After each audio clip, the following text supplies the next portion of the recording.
Now we're recording. What's going down? It is at Evens. It's ENP minus the D for now. But one of us is in a tropical location. One of us is not. I'll let you guess. It's me, clearly. And this is why I say I have the least interesting life, because I think once I was in a tropical location to film the podcast, but You that were was you had that producer camp that was super sick. yeah, it was 2 years ago though, Aaron. So like since then, you and Dame have been all over the planet recording this podcast remotely, and I'm always in the same place. I mean, this could be a fake background. This could be green screen. I could be in Jamaica or Puerto Rico right now, but I'll let the theories fly in the comments Mine section. could be a fake background too. This could be, I'm sure Riverside has fake backgrounds, right? Yeah, that's actually Nashville. Look, they have this Riverside is this amazing 360 green screen option. Yeah. All right, Ray, appreciate you tuning in. And thank you to everyone that is signing up for Two Lost, supporting the podcast. If you haven't signed up, sign up, upload music to all the platforms for free, 3 months free. What I've read is that you should schedule your releases a month in advance at least, and that 3 month period gives you the option to do that. That's so you can get on release radar and get pre-save links and make sure everything's being delivered to all of the stores and then promote accordingly. So sign up. At odds is the code.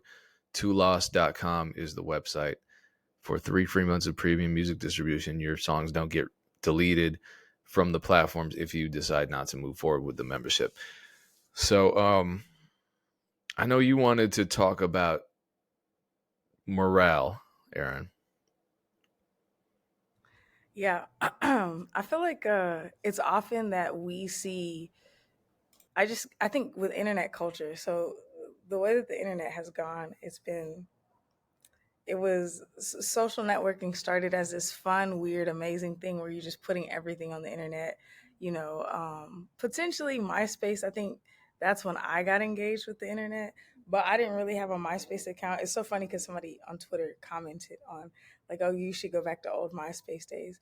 But MySpace felt to me like I was coding so that MySpace had a viable platform. You had to like build your own page. It was basically a conglomerate of websites that people had built on a platform. It would be like if Squarespace had a social network, in my opinion. That's kind of what it felt like. And we would all just check into each person's individual website.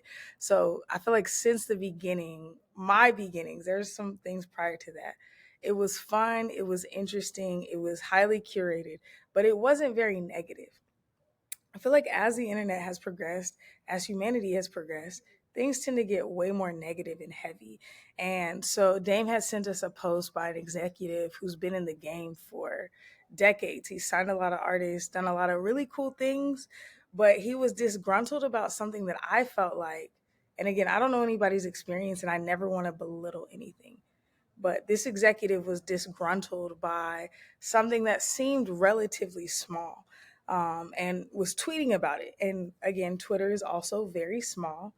But for me, looking at his list of accolades and all that he's brought to the world and to the music community and seeing what he was so frustrated about gave me pause, right? And the reason I say that is because I think that there are a lot of people in the music industry, especially on the executive side, who find themselves frustrated, but they stay there. They find themselves disgruntled with whether it be pay or, as we just saw, a ton of people just got laid off at UMG. Maybe you're a music manager and you feel disheartened by the way that you're treated by your artist, or maybe you're in a role, whether it's a manager or some other type of executive, and you're like, I'm just not getting paid enough. I think that a lot of times we accept things because we say it just is what it is, or that's the way the industry is, and I hate this, but I just got to deal with it because everybody else is dealing with it. And I just want to encourage everybody: you can create your own reality. One of my favorite books says, "As you think, so you are." So if you feel like this is where you have to be and it just is what it is, you will always be there. You will get marginal better. You'll get marginally better. You'll experience the things that are marginally more incredible or slightly more interesting, but you'll never really achieve what you see in your head if you accept consistently what you're given.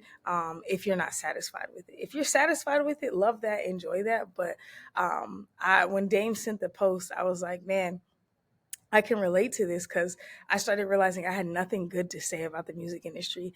I didn't have much good to say about anybody I was working with or what I was doing. And in those moments, I was like, I have to redirect. I have to choose something different. If I don't enjoy this, what is the life that I enjoy? What is it that I want? And so I just want to encourage people. We are our own life architects. We are our own life designers. Y'all know my company is called Build Your Own Dreams.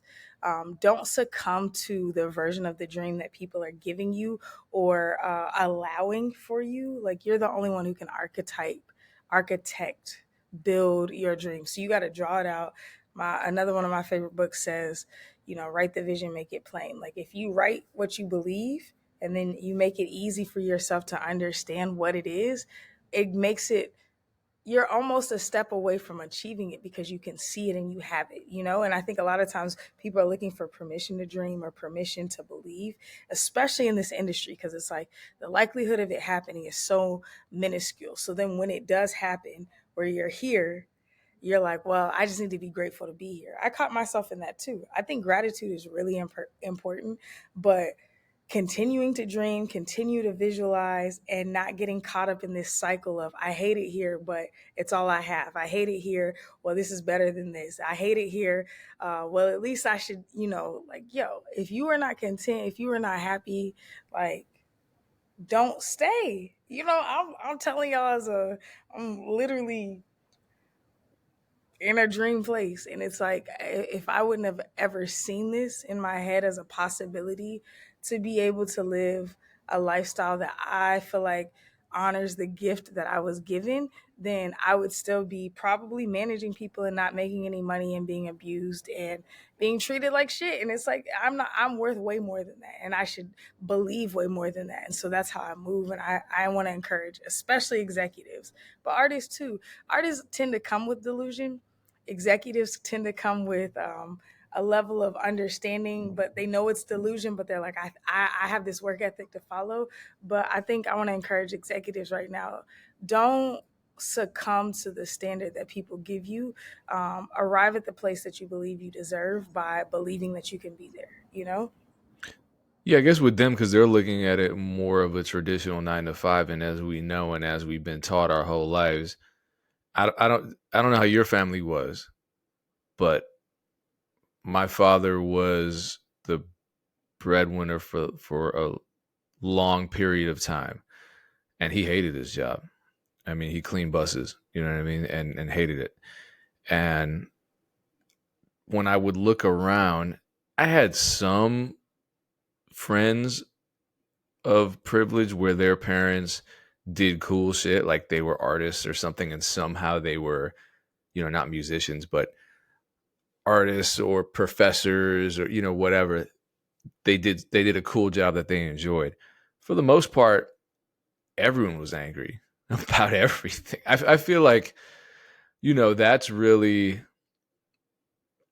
okay. Obviously, I don't want to get into it like a whole capitalism rant, but the root of most people's problems is their financial state, and they're angry, and I get it, rightfully so, and that translates into negative social media posts that transcends profession. I mean, in the music business, we see it all the time, and I think we see a maybe disproportionate amount of it because most people working in the music business, probably 95% of the people in the music business aren't making a living in the music business. They have other jobs. So they're aspiring and they're venting the frustrations of trying to bridge that gap between where they are and where they want to be.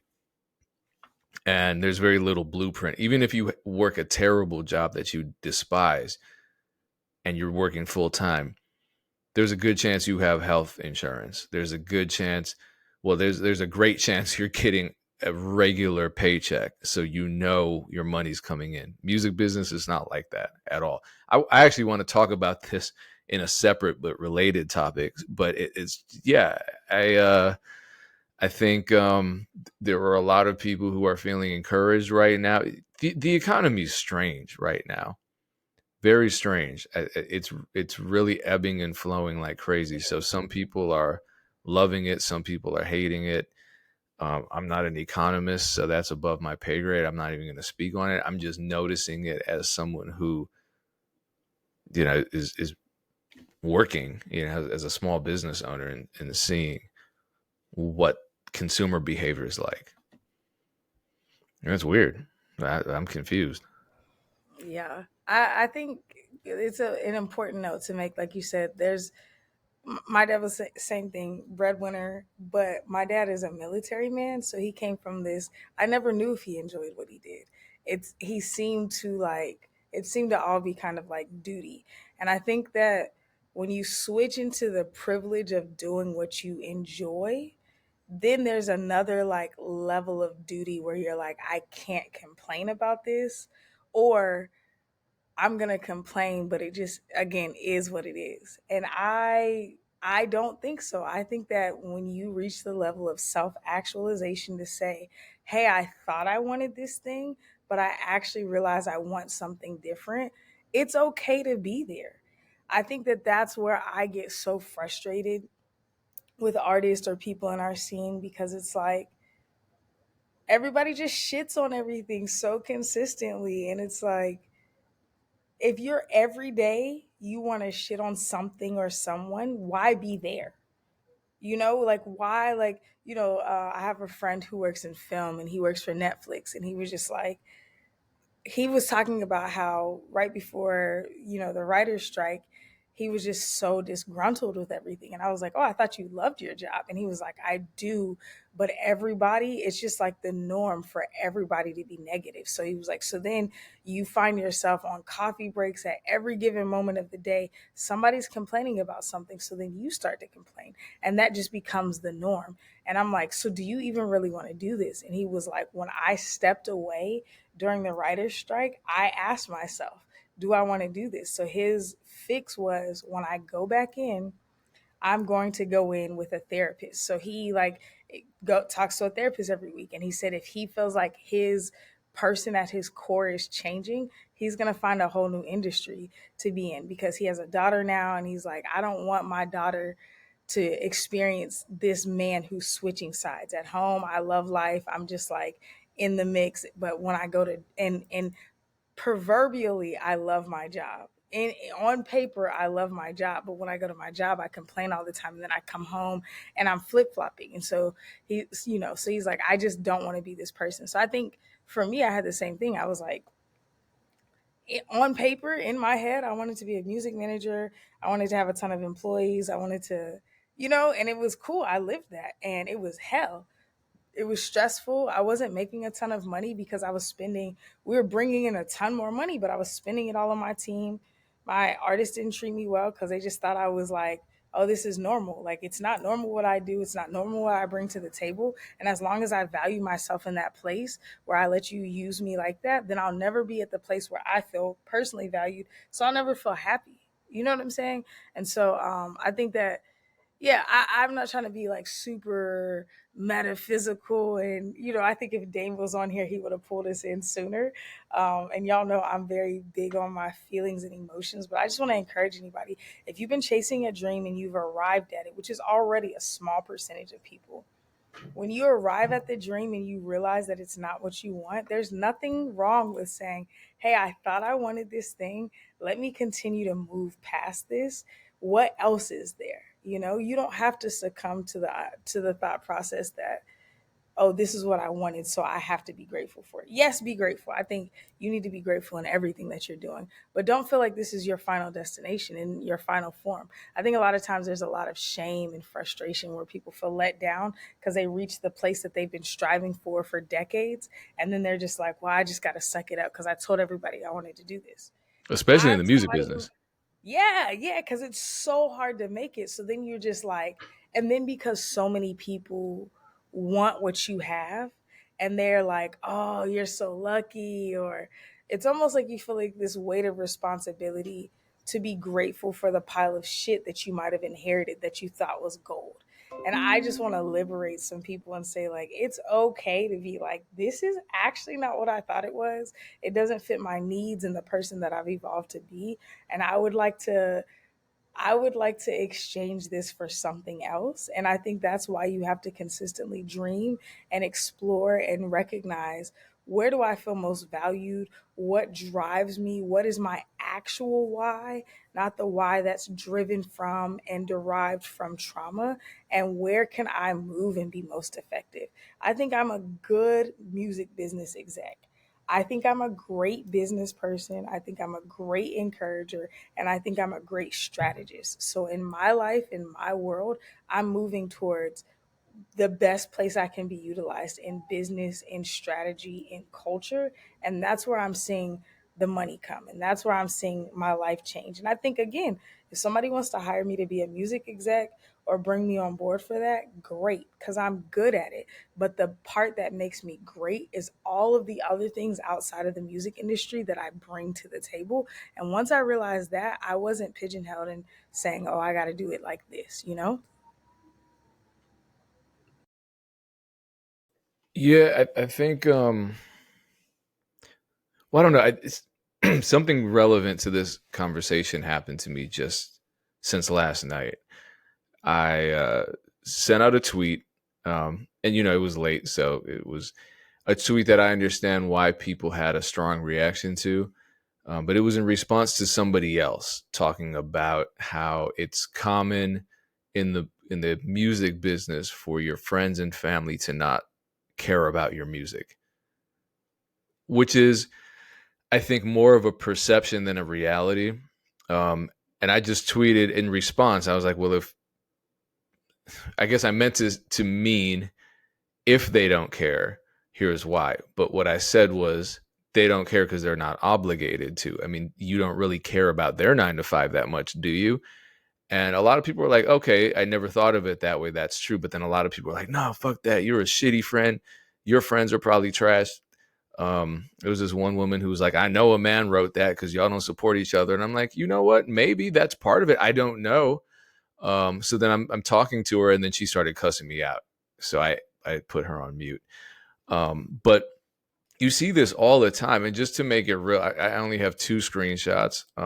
This is just random. This has nothing to do with the Twitter conversation. This is just something from an online board. It might be, I don't even think it's Reddit, but this is someone expressing that sense of isolation, of, being frustrated. He says, it's really frustrating. I don't think I have a single friend who's supportive or encouraging of my music, despite the fact that no of them know this is something I work tirelessly on. Um, like, is my music that terrible, or is everyone just narcissistic and rude? And what this person wants is encouragement. What this person wants is validation. And because they're not getting it, they're now looking at 2 options. One, either they're trash and then they're putting all that anger towards themselves, like they failed, or everyone's an asshole, so my friends are trash. There are other possibilities. There are There many. are There are, millions of things that fill that other space in between the two extremes. yes.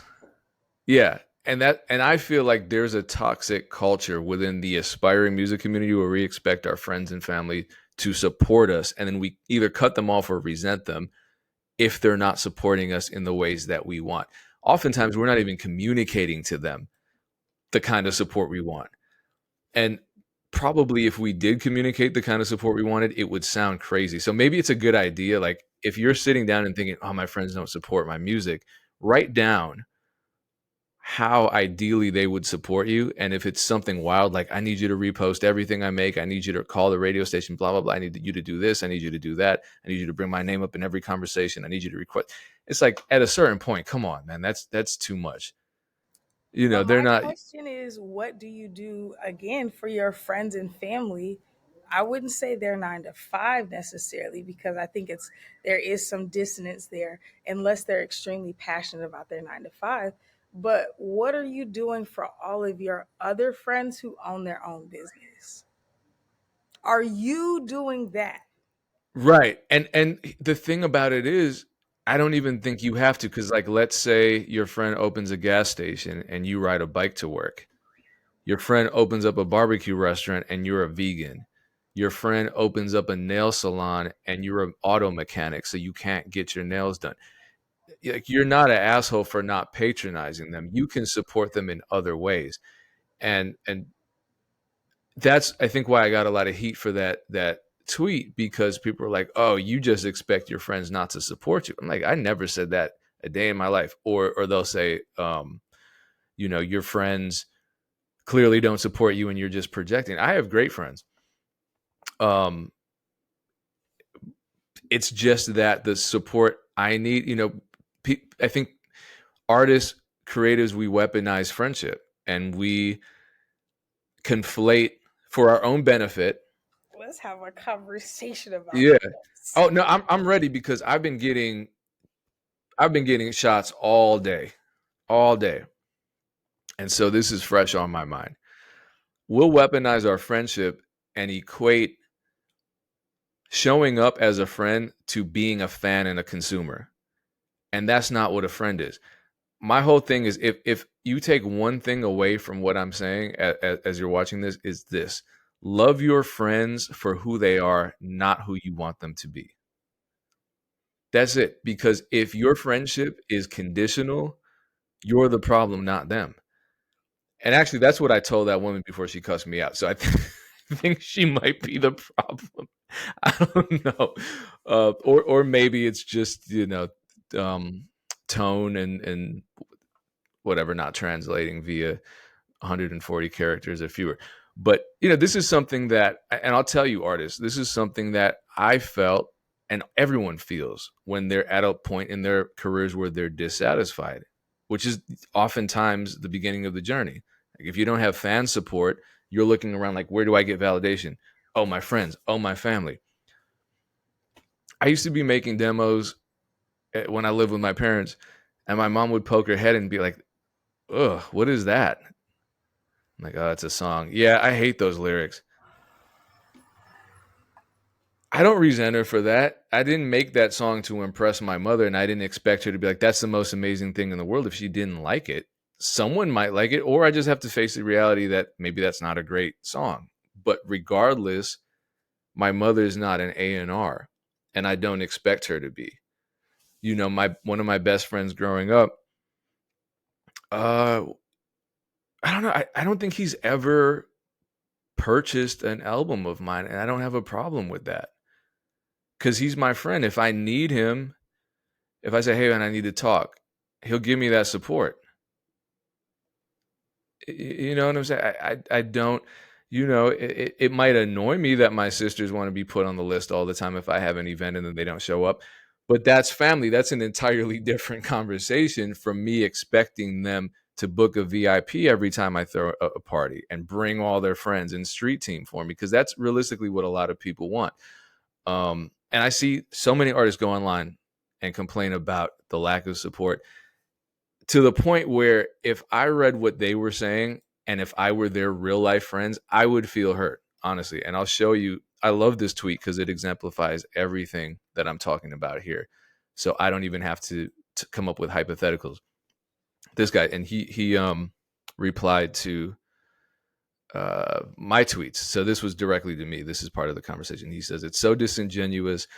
Y'all will post the new J. Cole all day, but your friend that stays in the neighborhood can't get one shout out.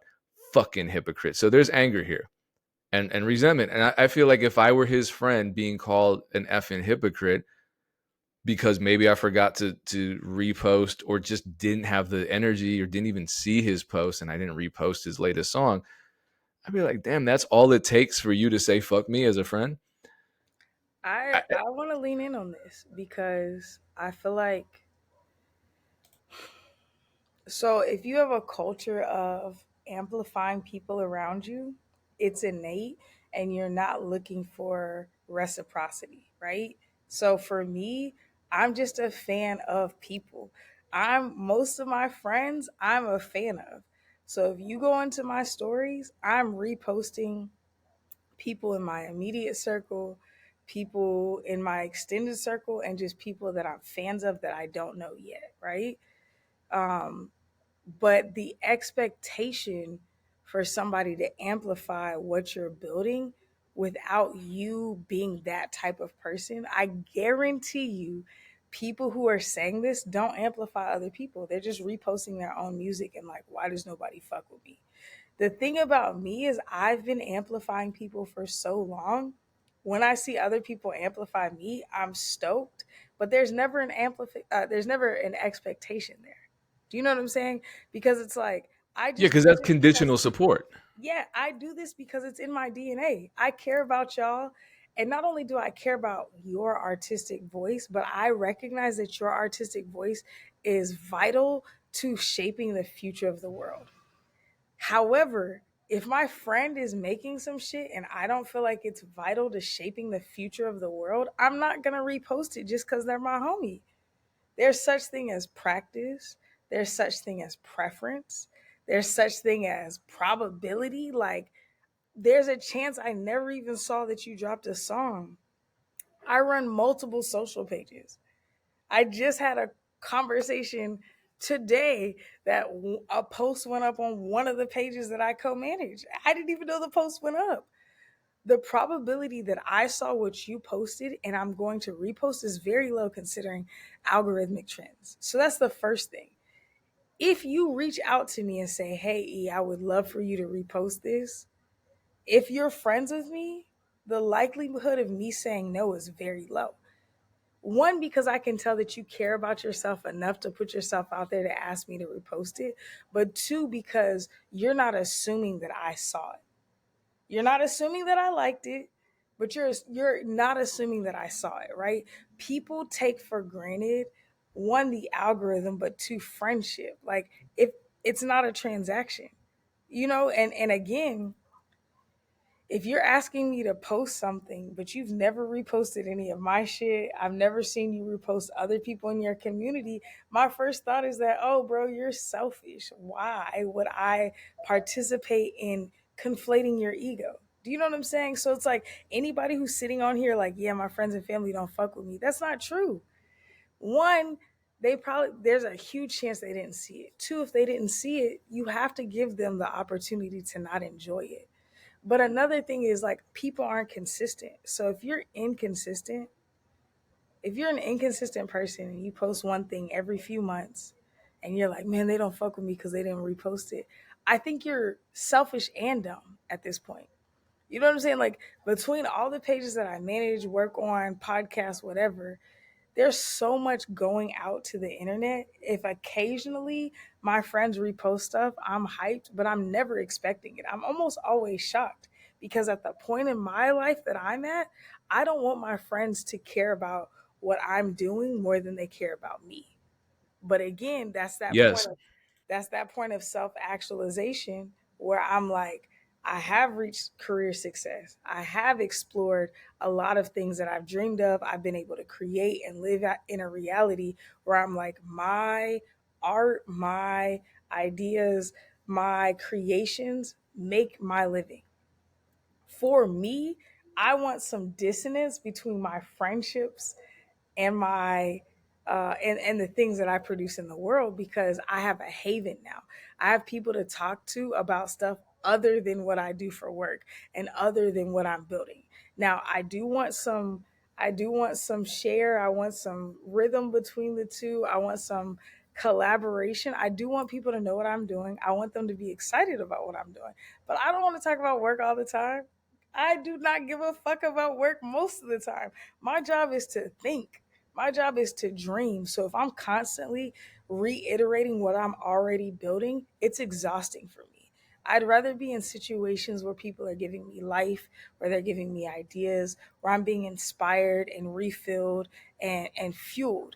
So even for me, a lot of times when I hear that from people, I've never personally felt that way. Even when I wasn't where I'm at now. I've never been like, man, people aren't fucking with me. Now, people who watch me consistently and don't repost my shit, and I know that they're cherry picking my ideas, I'm like, the least you could do if you gonna steal is repost me. You know what I'm saying? Now those people, Well, but some my of it's blatant, like what happened with our I-20 interview. man, I'm saying. But even that, it's like I if you are not actually my friend and you're a fan of me to the point that I see you in my stories daily and I see you emulating what I'm doing, which is cool. I'm not mad at that. My whole job, my life is to be an innovator. I came to this earth knowing that I was going to influence people. That doesn't bother me, but you're not giving me any credit. You're not reposting. You're not showing love. I don't like that. But for my people, I'm not looking for y'all to do nothing. If you repost me, it's because that spoke to you and you rock with what I was doing. But my people tell me in person, I really like when you did that. I enjoyed this thing. And they also pull up for me and they also spend money, but they'll also be like, yo, can you put me on the guest list? None of that bothers me because I have real relationships with these people. It's always people with no motion who complain about people not supporting their motion. Nigga, you That's don't what have that's any key. motion. You That's don't key. have no motion. If you had motion, you wouldn't be mad that people aren't reposting your motion. That Because and I that's what I post, love about that screenshot where you said yeah, you'll post J. Cole all day. J. Cole has a lot of motion right now. correct. And so of course they're posting it. The same way if there's breaking news, people are gonna flock. Oh, why y'all flocking to the breaking news? Bitch, because it's breaking fucking news. What do you want me to say about Fact. it? Yeah. I don't know. And you know, ultimately there's so much to be said. I don't start friendships with people so that they can become fans.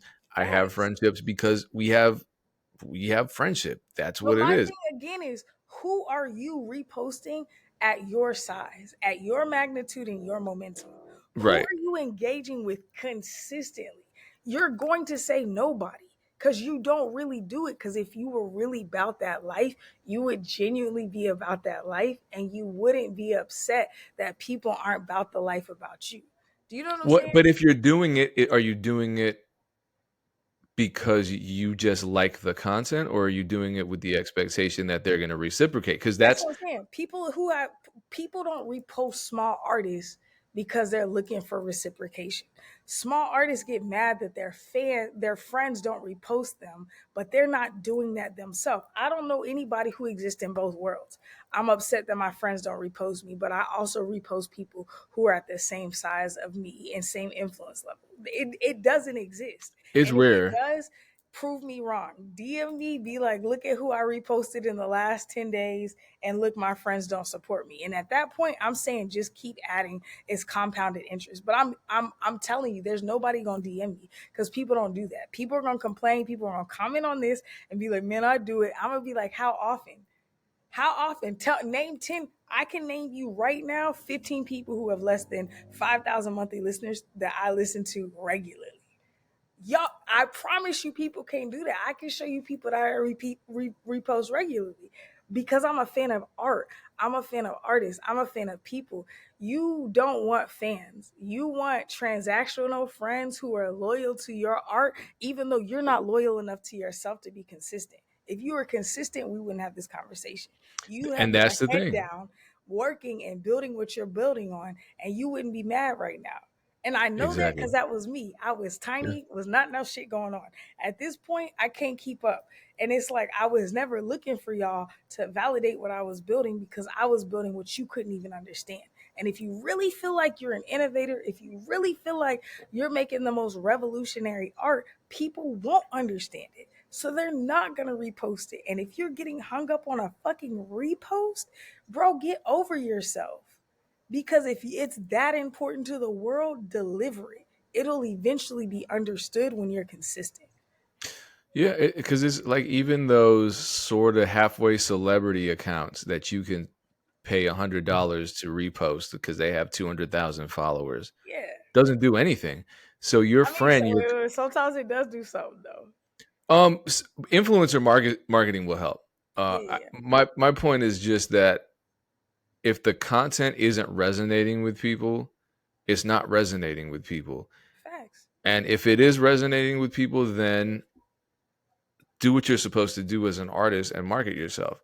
You know, if you want to talk about how lonely it is as a small business person, at very least do what a small business person does and advertise. And then go and support another lonely small business person. Like fix the problem that you're experiencing. Come on. yeah, or I mean, it can be lonely, but if you open a brick and mortar shop and you just sit there all day on social media talking about why won't anyone come in, why won't anyone come in, you're gonna lose that shop. But if you say, Right. you know what, it's very clear to me that I need to advertise my business. Let me look into radio. Let me look into Facebook. It's there's a very clear pathway to doing that. And musicians act like it's like we want it both ways. We want the loneliness of being the mavericks. We want to be the entrepreneurs who do it all ourselves. But then we don't want to learn how to make the best of that. And then we blame the people closest to us. And it's like, it's cool when if my It's not. cousin reposts something, we're like, oh yeah, my cousin just went gold or something. Great. That post just made me feel good. It didn't boost my career in any way. It didn't get me another placement. It didn't make me any money. I just appreciate it, but I don't look at that person as someone I need to cash out on. They're not a resource. They're a person that I care about. I don't even look at fans as resources. Right. These are people that my music resonates with and I appreciate them. So you look at someone who's an unsigned artist that's on the come up. Maybe they just hit 50,000 monthly listeners. What do they do? Do they turn that 50 into 100,000 and keep going and start strategizing, or do they go online and say, why is only 50,000 people listening to my shit? Fuck That's what everybody up. that's what I'm telling you. That's what they do. That's the mentality. Yeah. If you have that mentality, you will always have it, and it'll sabotage your future. That's why you're not successful. It's not because nobody's fucking with you. It's because your mindset is messed up. You're way focused on the wrong thing. Yeah. Yeah, that's what that I feel like that's the whole point of anything I've ever done was to just try to get people to refocus. And there are people who just sound like broken records. We're like, all right, here's how to improve your mixes. But they're not fucking with my beats because I'm too original. Or okay, here's how to advertise. Yeah, but they're not trying to buy it because everyone's broke. Okay, here's how to get placements. They won't mess with me because I'm not in the industry. I didn't let Diddy touch on me, blah, blah, blah. Just like, all right, I can't help you because you just don't want to help yourself. Get a regular But job you and be use happy with it. mentality, and you think from a position of scarcity versus like you know what I'm saying? It's like Michael Jordan got cut from his high school team as a freshman and then went on to be the greatest player in the history of the NBA. And I don't want to debate with you whether you think LeBron or Kobe. Shout out to y'all, but like Michael Jordan influenced the game in a way that nobody else ever has. If he took that defeatist, lack, poor mentality, he would have just been like, "Man, I'm so talented, but they never was rocking with me, so I didn't try out for the team again." And Michael Jordan would have never been Michael Jordan. The game of basketball would have never been the game of basketball. I have a raggedy ass